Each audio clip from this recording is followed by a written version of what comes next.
Friends, स्वागत है हमारे यूट्यूब चैनल टुडेज़ ट्यूटोरियल में। आइए हम लोग आज जानते हैं आधुनिक भारत के इतिहास के बारे में। चैप्टर फर्स्ट, यूरोपीय कंपनियों का आगमन कैसे हुआ था। आइए हम लोग पढ़ते हैं वास्को डी गामा के बारे में। वास्को डी गामा एक पुर्तगाली निवासी था। यह केप ऑफ गुड होते हुए उत्तम आशा अंतरिप होते हुए एक गुजराती पथ प्रदर्शक अब्दुल मनी की सहायता से 17 मई 1498 में कालीकट बंदरगाह पर काउंट काबू नामक स्थान पर पहुंचा था। कितना डेट की, कौन से डेट को? 17 मई 1498, 17 मई 1498 को पहुंचा था। सेकेंड पॉइंट है कालीकट के तत्कालीन शासक जमोरिन। कौन थे? जमोरिन ने वास्को डी गामा का स्वागत किया था। अब है नोट पॉइंट में हम लोग पढ़ेंगे पेड्रो अल्वारेज कैब्राल जो था भारत पहुंचने वाला दूसरा पुर्तगाली गवर्नर था। कौन था दूसरा पुर्तगाली गवर्नर? कौन था? पेड्रो अल्वारेज कैब्राल था। 1502 ईस्वी में वास्को डी गामा पुनः भारत आया था। अब आते हैं हम लोग भारत आने वाली यूरोपीय कंपनियों का क्रम क्या है। पहले कौन आए थे? पुर्तगाली। सेकेंड में डच, थर्ड में ब्रिटिश, फोर्थ में डेनिश, फिफ्थ में फ्रांसीसी और लास्ट में स्वीडिश आए थे। कौन आए थे? लास्ट में स्वीडिश आए थे। अब हम लोग आगे जानते हैं पुर्तगालियों के बारे में। पुर्तगाली 1503 में पुर्तगालियों ने अपनी पहली फैक्ट्री कोचिन में स्थापित की थी। कहाँ पे स्थापित की थी? कोचिन में। कब? 1503 में। और अब आते हैं हम लोग फ्रांसिस्को डी अल्मोडा के बारे में पढ़ते हैं। उसका कार्यकाल जो था 1505 से 1509 ईस्वी तक था। यह भारत में प्रथम पुर्तगाली गवर्नर बनकर आया था। कौन बनकर आया था? तो फ्रांसिस्को डी अल्मोडा। कब आया था? तो 1509 में। इसने 1509 में मिस्र, तुर्की व गुजरात की संयुक्त सेना को पराजित कर दीव पर अधिकार कर लिया था। किस पर अधिकार कर लिया था? दीव पर अधिकार कर लिया था। अब आते हैं ब्लू वाटर पॉलिसी के बारे में। किसके बारे में? ब्लू वाटर पॉलिसी के बारे में। यह पॉलिसी जो है हिंद महासागर के व्यापार पर पुर्तगाली नियंत्रण स्थापित करने के लिए अल्मोड़ा ने शुरू किया था। किसने शुरू किया था? ब्लू वाटर पॉलिसी हिंद महासागर के व्यापार पर पुर्तगालियों के नियंत्रण स्थापित करने के लिए अल्मोड़ा ने शुरू किया था। अब आते हैं हम लोग पुर्तगाल की राजधानी कहाँ है? लिस्बन है। अब आते हैं अल्फांसो डी अल्बुकर्क के बारे में। दोस्तों थोड़ा सा इसका जो ये लाइट है इस पर कम है, थोड़ा सा माफ़ करिएगा। नेक्स्ट वीडियो में हम लोग इसको सुधार लेंगे। अब आते हैं सेकंड गवर्नर जो था अल्फांसो डी अल्बुकर्क। 1509 से 1515 ईस्वी तक वो रहे थे। फर्स्ट पॉइंट है उनका भारत में पुर्तगाली शक्ति का वास्तविक नींव डालने वाला अल्फांसो डी अल्बुकर्क था। कौन था? वास्तविक नींव डालने वाला अल्फांसो डी अल्बुकर्क था। वास्तविक नींव डालने वाला।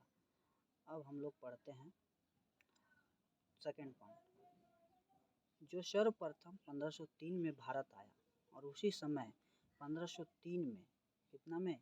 1503 में ही 1503 देख लीजिए यहाँ 1503 उसने कोचिन में पुर्तगालियों के प्रथम दुर्ग का निर्माण करवाया था। 1509 में अल्बुकर्क जो है भारत में पुर्तगालियों का गवर्नर नियुक्त हुआ। कब नियुक्त हुआ? 1509 में। नेक्स्ट पॉइंट 1510 ईस्वी में पुर्तगालियों ने गोवा के बंदरगाह पर अधिकार कर लिया जो उस समय बीजापुर के शासक यूसुफ आदिल शाह सुल्तान के अधीन था। किसके अधीन था? तो बीजापुर के शासक यूसुफ आदिल शाह सुल्तान के अधीन था। किसके अधीन था? यूसुफ आदिल शाह सुल्तान के अधीन था। 1510 में पुर्तगालियों ने गोवा के बंदरगाह पर अधिकार कर लिया जो उस समय बीजापुर के शासक यूसुफ आदिल शाह के सुल्तान के अधीन था। नेक्स्ट पॉइंट है 1511 में अल्बुकर्क ने मलक्का। कहाँ पे? 1511 में अल्बुकर्क ने मलक्का। कहाँ पे? मलक्का। और 1515 में फारस की खाड़ी, कहाँ पे? फारस की खाड़ी में अवस्थित होर्मुज बंदरगाह, कहाँ? हिंद महासागर में, पर अधिकार कर लिया। नेक्स्ट आते हैं हम लोग 1511 में, तो मलक्का और होर्मुज बंदरगाह पे अधिकार कर लिया था। नेक्स्ट है अलबुकर्क ने अपने क्षेत्र में सती प्रथा बंद करवा दी थी। किसने बंद करवा दी थी? अल्बुकर्क ने अपने क्षेत्र में सती प्रथा बंद करवा दी थी। अल्बुकर्क जो था किसका पूर्वगामी था? तो राजा राम मोहन का पूर्वगामी था। कौन? अल्बुकर्क। पुर्तगालियों को भारतीय स्त्रियों से विवाह करने के लिए अल्बुकर्क ने प्रोत्साहित किया था। पुर्तगालियों को भारतीय स्त्रियों से विवाह करने के लिए किसने प्रोत्साहित किया था? तो अल्बुकर्क ने प्रोत्साहित किया था। अब हम लोग नेक्स्ट पढ़ते हैं। अल्बुकर्क ने पुर्तगाली सेना में भारतीयों की भर्ती प्रारंभ की थी। किसने प्रारंभ की थी? तो अल्बुकर्क ने पुर्तगाली सेना में भारतीयों की भर्ती प्रारंभ की थी। किसने? अल्बुकर्क ने। अब आते हैं next governor Nino de Cunha के बारे में। उनका कार्यकाल था 1529 से 1538 तक का। जानते हैं हम अल्बुकर्क के बाद दूसरा महत्वपूर्ण पुर्तगाली गवर्नर नीनो डी कुन्हा था। किसके बाद? अल्बुकर्क के बाद। पहला कौन था? फ्रांसिस्को डी अल्मोडा, दूसरा था अल्बुकर्क, तीसरा है नीनो डी कुन्हा। लेकिन अल्बुकर्क के बाद दूसरा महत्वपूर्ण पुर्तगाली गवर्नर नीनो डी कुन्हा था, जिसने 1529 में, कब? 1529 में, सब पॉइंट याद रखिएगा, 1529 में भारत में कार्यभार ग्रहण किया। नेक्स्ट पॉइंट है कुन्हा ने 1530 में शासन का प्रमुख केंद्र कोचीन के स्थान पर गोवा बनाया। किसने? कुन्हा ने 1530 में शासन का प्रमुख केंद्र कोचीन के स्थान पर कहाँ बना दिया?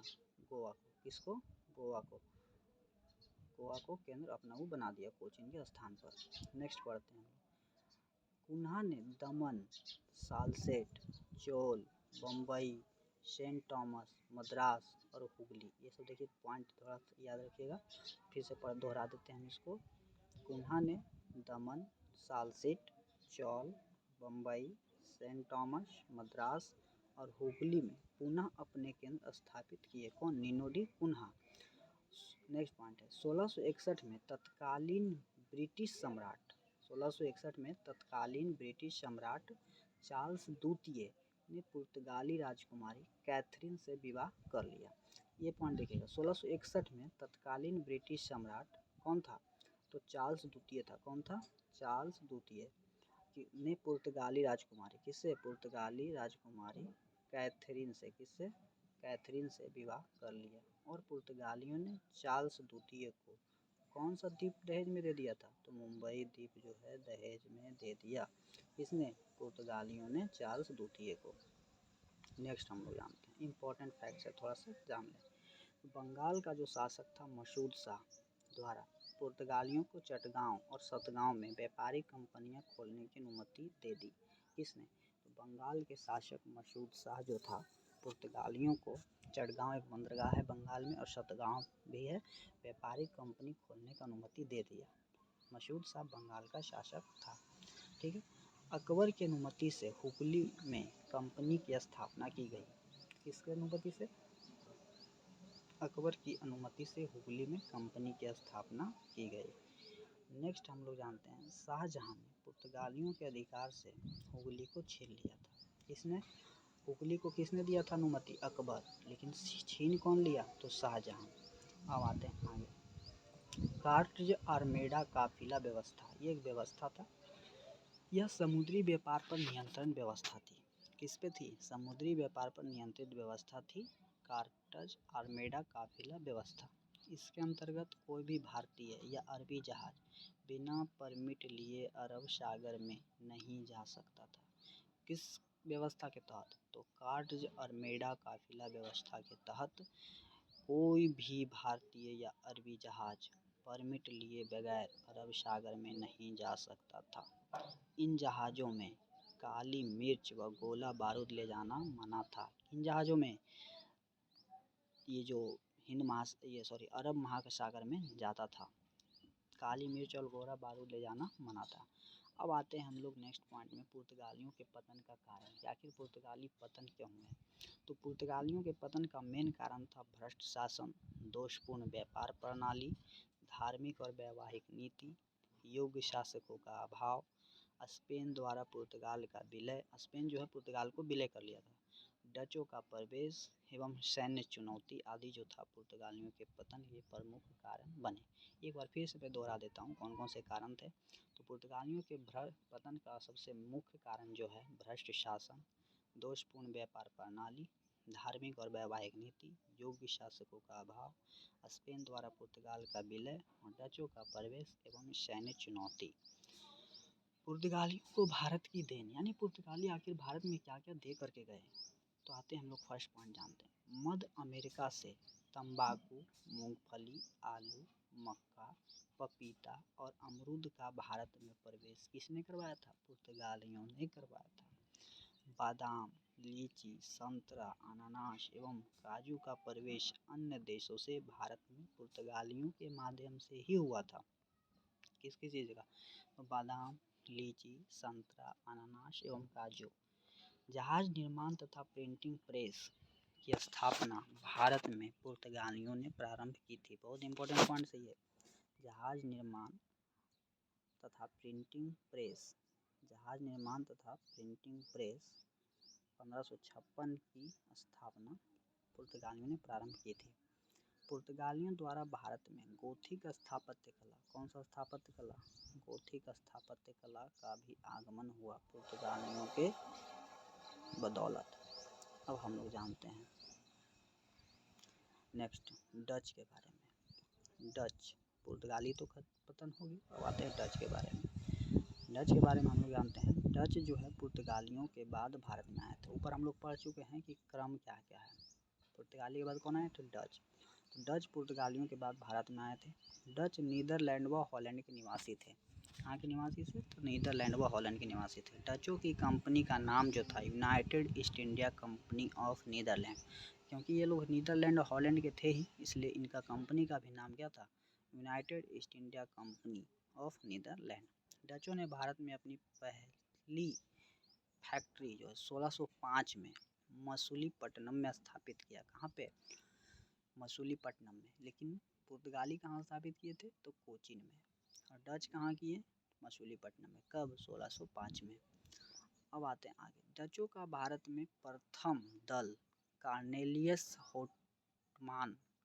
हाउटमैन एक उनके गवर्नर थे, उनके नेतृत्व में भारत आया था। डचों ने 1602 ईस्वी में गुजरात, कोरोमंडल तट एवं बंगाल, बिहार एवं उड़ीसा में व्यापारिक फैक्ट्रियां स्थापित की थी। कब? 1602 में। डचों ने मसूलीपट्टनम, पुलिकट, सूरत, कराईकल, बालासोर, नागपट्टनम और कोच्चिन में कोठियाँ खोली। कहाँ पे कोठियाँ खोली? तो 5-6 जगह है। मसूलीपट्टनम पहला था, दूसरा पुलिकट, सूरत, कराईकल, बालासोर, नागपट्टनम और कोच्चिन। डचों ने बंगाल में पहली फैक्ट्री 1627 में पीपली नामक एक जगह है बंगाल में, वहाँ पे 1627 में पहली फैक्ट्री खोली थी। अस्थाई कंपनी स्थापित किया था 1627 में। 1653 में डचों ने हुगली के निकट चिंसूरा एक जगह है हुगली में अपनी फैक्ट्रियां स्थापित की थी। चिंसूरा जो है बंगाल में, डचों ने गुस्तावोस नामक किले का निर्माण किया। कहाँ? चिंसूरा में। चिंसूरा में क्या? हुगली के निकट जो है चिंसूरा। 1653 में वहाँ पे फैक्ट्री स्थापित किया था और वहीं पे गुस्तावोस नामक किले का भी निर्माण करवाया। इसके बाद डचों ने कासिम बाजार और पटना में फैक्ट्री स्थापित की थी।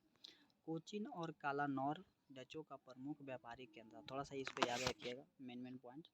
कोचीन और कालानौर जो था डचों का प्रमुख व्यापारिक केंद्र। कोचीन और कालानौर, ये दो चीज़। 1690 के बाद पुलिकट के बदले नागपट्टनम डचों का मुख्य केंद्र बन गया। 1690 में ईस्वी के बाद पुलिकट के बदले में नागपट्टनम डचों का प्रमुख केंद्र बन गया। डच मुख्यतः मसाला, नील, कच्चा रेशम, वस्त्र, अफीम व शोरा का व्यापार करते थे। डचों की व्यापारिक व्यवस्था सहकारिता पर आधारित थी। किस पर आधारित थी? सहकारिता पर आधारित थी। 1759 में अंग्रेजों एवं डचों के मध्य बेदरा का युद्ध हुआ। थोड़ा सा ये इम्पोर्टेंट पॉइंट है। 1759 में अंग्रेजों एवं डचों के मध्य बेदरा का युद्ध, किसका युद्ध हुआ? बेदरा का युद्ध हुआ, जिसमें डच पराजित हुआ और उनका भारत से अंतिम रूप से पतन हो गया, क्योंकि युद्ध में अगर आप पराजित हो जाते हैं तो आपका पतन निश्चित है। आगे बढ़ते हैं। बेदरा के युद्ध में अंग्रेजी सेना का नेतृत्व जो है लॉर्ड क्लाइव कर रहे थे। बेदरा के युद्ध में अंग्रेजी सेना का नेतृत्व जो है कौन कर रहे थे, तो लॉर्ड क्लाइव कर रहे थे। मछलीपट्टनम और सूरत से डच जो है नील का निर्यात करते थे। ये थोड़ा सा इम्पोर्टेंट पॉइंट है, लेकिन नोट पॉइंट वहाँ लिखा हुआ भी है। तो मछलीपट्टनम से और सूरत से डच जो है नील का निर्यात करते थे। आगे बढ़ते हैं। भरौच बंदरगाह कहाँ है, गुजरात में, से डच जो है कपड़े का निर्यात करते थे। नील का निर्यात कहाँ से करते थे, तो मछलीपट्टनम और सूरत से। कपड़े का निर्यात भरौच बंदरगाह से। पुलिकट में डच जो है अपने स्वर्ण पैगोडा सिक्के ढालते थे। जो सिक्के उस टाइम चलते थे उसको हम लोग स्वर्ण पैगोडा कहते हैं। इसको कौन चलाया था, तो डच चलाया था। सूती कपड़ा, रेशम, अफीम तथा सोरा बंगाल से डचों द्वारा निर्यात किए जाते थे। ऊपर पॉइंट में पढ़ चुके हैं हम लोग। नेक्स्ट, भारत से अफीम जो है डचों द्वारा जावा और चीन में निर्यात किया जाता था। भारत से अफीम जो है डच द्वारा कहाँ निर्यात किया जाता था, तो चीन में निर्यात किया जाता था। डच फैक्ट्रियों के प्रमुखों को फैक्टर कहते थे। क्या कहते थे, फैक्ट्रियों के प्रमुखों को फैक्टर। और डच कंपनी के निदेशक को भद्रजन 17वां कहा जाता था। क्या कहा जाता था, 17वां कहा जाता था।